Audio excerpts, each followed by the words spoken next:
आज इतवार है। हर हफ्ते हम लोग इतवार के दिन सब लोग, दिल्ली के लोग बैठ के तय करते हैं कि लॉकडाउन को आगे बढ़ाना है कि नहीं बढ़ाना, बढ़ाना है तो कितना बढ़ाना है।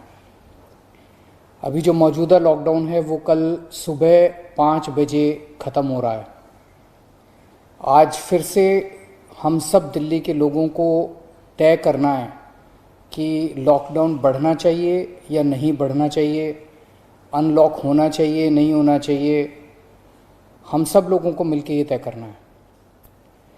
अप्रैल के महीने में जब ये सेकंड वेव पूरे देश के अंदर आई थी, इतनी खतरनाक वेव थी, दिल्ली सबसे पहला राज्य था जिसने, हम सब लोगों ने ये देखा कि ये वेव बहुत खतरनाक है और सबसे पहले लॉकडाउन देश के अंदर दिल्ली में लगाया गया।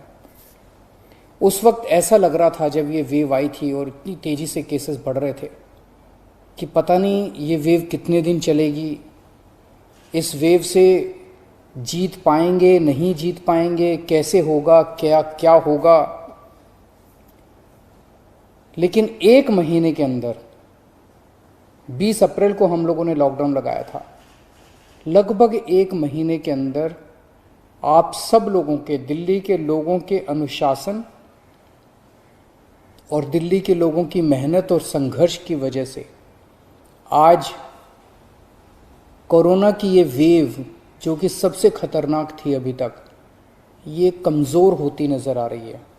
मैं ये नहीं कहूँगा कि हमने युद्ध जीत लिया है, अभी काफ़ी बाकी है, लेकिन अब हम, ऐसा लग रहा है कि इसके ऊपर काबू पाते हुए नज़र आ रहे हैं। अप्रैल के महीने में एक दिन ऐसा आया था जब संक्रमण दर 36% पहुंच गई थी। यानी कि 100 लोगों की हम टेस्टिंग करते थे तो 36 लोग उसमें पॉजिटिव मिलते थे। पिछले 24 घंटे का मैं आपको आंकड़ा बताऊं तो ये संक्रमण दर 2.5% के भी नीचे चली गई है। यानी कि अब 100 लोगों की हम टेस्टिंग करते हैं तो उसमें 2.5 लोग संक्रमित पाए जाते हैं और 97.5 लोग ठीक पाए जाते हैं। इसका मतलब संक्रमण काफ़ी कम हो गया दिल्ली के अंदर। अप्रैल के महीने में एक दिन ऐसा था जब 28,000 केस एक दिन में आए थे। 28,000। पिछले 24 घंटे में 1600 केस पाए गए हैं दिल्ली के अंदर। 28,000 से 1600। तो दिल्ली के अंदर कोरोना की रफ्तार काफ़ी कम हुई है। पिछले एक महीने में कई सारी समस्याएं आई। उन सारी समस्याओं का हम सब लोगों ने मिलकर मुकाबला किया। दिल्ली के 2 करोड़ लोगों ने एक परिवार की तरह मिलकर मुकाबला किया। खासकर ऑक्सीजन की बहुत बड़ी समस्या आई थी, लेकिन सब ने मिलके, इसमें सबका सहयोग मिला। दिल्ली के लोगों ने, केंद्र सरकार ने, सुप्रीम कोर्ट ने, दिल्ली हाई कोर्ट ने, सब ने सहयोग किया और ऑक्सीजन की समस्या का भी समाधान निकला। अब वैक्सीन की बड़ी प्रॉब्लम आ रही है, वैक्सीन की बहुत कमी महसूस हो रही है, लेकिन मुझे विश्वास है जैसे हमने बड़ी बड़ी समस्याओं का समाधान किया है, ऐसे वैक्सीन की समस्या का भी समाधान निकलेगा। हम मिलकर निकालेंगे। वैक्सीन की जो कमी हो रही है, मुझे पूरी विश्वास है इस कमी को भी हम सब लोग मिलके ठीक करेंगे। इस दौरान पिछले एक महीने हमारे डॉक्टर्स और नर्सेज कई दिनों तक नहीं सोए हैं, कई दिनों से घर नहीं गए हैं। उन्होंने जबरदस्त काम किया। इनमें से कुछ डॉक्टर्स और नर्सेज शहीद भी हो गए। उनकी शहादत को मैं पूरे दिल्ली के सभी लोगों की तरफ से सलाम करता हूं। हम कर्जदार हैं उनके, उनका कर्ज हम नहीं चुकता कर सकते, लेकिन फिर भी दिल्ली सरकार उनके परिवार को मदद करने के लिए 1-1 करोड़ रुपए की राशि देती है। आप लोग देख रहे होंगे, मैं रोज़ किसी ना किसी के घर जाता हूँ, ऐसे किसी व्यक्ति, ऐसे किसी डॉक्टर, नर्स या ऐसे किसी के घर जो शहीद हो गए, उनके परिवार को मैं खुद जाके मिलता हूँ और उनको 1-1 करोड़ की राशि दे के आता हूँ। तो युद्ध अभी बाकी है, अभी पूरा नहीं हुआ है, और अभी भी 1000 से ज़्यादा केस आ रहे हैं। तो पिछले 24 घंटों में मैंने खूब लोगों से पूछा क्या करना चाहिए। जो भी निर्णय होगा हम मिल के लेंगे, दिल्ली के लोग मिल के निर्णय लेंगे। तो एक आम राय ये बन रही है लोगों की कि 1 हफ्ते के लिए लॉकडाउन और बढ़ा देना चाहिए, क्योंकि अभी अगर लॉकडाउन खोल दिया और जो कुछ हमने पिछले 1 महीने की इतनी कड़ी मेहनत, संघर्ष और त्याग की वजह से पाया है, कहीं वो खत्म ना हो जाए। तो सबकी आम राय ये है कि 1 हफ्ते के लिए और लॉकडाउन खोल देना चाहिए। तो दिल्ली सरकार ने ये निर्णय लिया है कि 1 हफ्ते के लिए लॉकडाउन और बढ़ाया जा रहा है। अगले सोमवार 31 तारीख की सुबह 5 बजे तक के लिए लॉकडाउन बढ़ाया जा रहा है।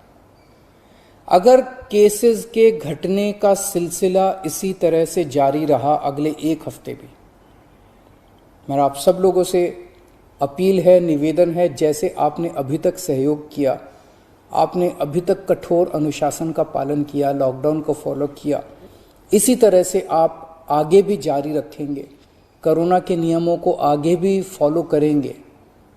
अगर इसी तरह से केसेस के कम होने का सिलसिला जारी रहा तो 31 तारीख से फिर हम अनलॉक की प्रक्रिया चालू करेंगे। एकदम से अनलॉक करना ठीक नहीं रहेगा, तो वो भी धीरे धीरे कुछ गतिविधियों को 31 तारीख से फिर हम खोलना चालू करेंगे। लेकिन अभी सबकी राय के मुताबिक, मैं दिल्ली के लोगों की राय के मुताबिक 1 हफ्ते के लिए हम लोग लॉकडाउन और बढ़ाने जा रहे हैं। इस वक्त हमारी सबसे टॉप प्रायोरिटी है कि किस तरह से दिल्ली के 2 करोड़ लोगों को वैक्सीन जल्द से जल्द लगाई जा सके। हमने दिल्ली में सारी व्यवस्था बना ली है कि 3 महीने के अंदर दिल्ली के सब लोगों को हम वैक्सीन लगा सकते हैं, लेकिन वैक्सीन की कमी है, पूरे देश के अंदर कमी है। कहा जा रहा है कि तीसरी वेव आएगी। हमें तीसरी वेव का पूरी शिद्दत के साथ तैयारी करनी है। तो हमारी पहली प्राथमिकता तो ये है कि वैक्सीन लग जाए। अगर वैक्सीन लग गई तो शायद तीसरी वेव ना आए। अगर वैक्सीन सबको लग गई तो शायद तीसरी वेव से हम लोग बच सकें। तो एक तरफ तो हम सबको वैक्सीन लगाने की तैयारी कर रहे हैं, जल्द से जल्द लगाने की तैयारी कर रहे हैं, सबके सामने कोशिश कर रहे हैं कि जहां से भी हो सके, केंद्र सरकार से, दूसरी कंपनियों से भी, सबसे मैं खुद बात कर रहा हूं, जितनी विदेशी कंपनियां हों चाहे भारत की कंपनियां हों, कि कैसे हम ज़्यादा से ज़्यादा वैक्सीन लगा सकें। कोई चाहे कितने रुपए में वैक्सीन दे दे दिल्ली के लोगों के लिए, चाहे हमें अपना जितना भी बजट खर्च करना पड़े दिल्ली के लोगों के लिए वैक्सीन लाने के लिए, हम खर्च करने के लिए तैयार हैं। कहीं से दिल्ली के लोगों के लिए, अपने लोगों के लिए वैक्सीन मिल जाए। तो एक तरफ हमारी ये तैयारी चल रही है, और दूसरी तरफ खुदा ना खास्ता तीसरी वेव आती है तो हम उसकी सारी तैयारियां कर रहे हैं। कितने बेड जरूरत पड़ेगी, कितने और आईसीयू बनाने की ज़रूरत है, कितनी और ऑक्सीजन की ज़रूरत है, ऑक्सीजन टैंकर खरीदने की ज़रूरत है, ऑक्सीजन के स्टोरेज टैंक बनाने की ज़रूरत है। ये सब तैयारियां वो भी साथ साथ चल रही है। लेकिन भगवान ना करे कोई तीसरी वेव आए, भगवान करे कि सब लोग सुख, शांति और स्वस्थ रहें।